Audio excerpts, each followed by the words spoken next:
Eric, tes auditeurs t'ont laissé un message sur l'iPad. Moi je connais Allô la planète, c'est une radio pour les voyageurs. C'est ça. Chacun peut venir raconter son voyage extraordinaire et inspirer tout le monde. Une émission dans laquelle tu as du concret, du live et du direct sans aucun filtre des 4 coins du monde. C'est une émission à suivre pour tous ceux qui aiment le voyage et qui aiment le temps de quelques minutes s'évader partout dans le monde. Et ça te permet aussi de, je sais pas, de trouver des idées de voyage et de suivre un peu... ouais, les voyages c'est cool quoi. Je vais te dire, c'est touchant tout ça, ouais. Tu sais, tu imagines pas derrière comment les... Hein, comment les gens réagissent, comment ça fait partie de leur vie, c'est marrant. En fait, c'est un point de rendez-vous, moi je trouve. C'est un endroit où tu peux aller, comme dans un bar, où tu vas avoir... tu vas pouvoir discuter avec des potes, avec des gens que tu connais pas, tu sais pas quel est leur milieu social, tu sais pas d'où ils viennent, quel âge ils ont, tu sais rien.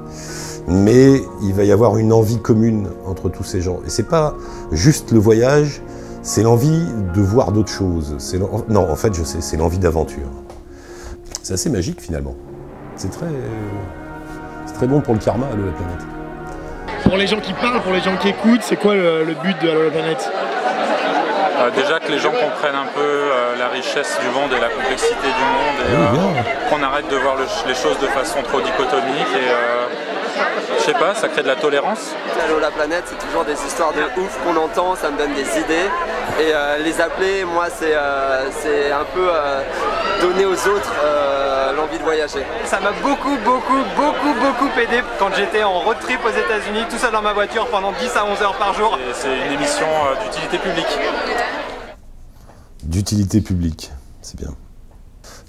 Avant on habitait en France, après on a habité en Europe, maintenant on habite dans une grande Europe, et puis la nouvelle génération habite dans le monde. Voilà. Donc ça sauve le monde, ça donne des bons conseils et des bonnes idées, et c'est une évidence pour une génération qui arrive.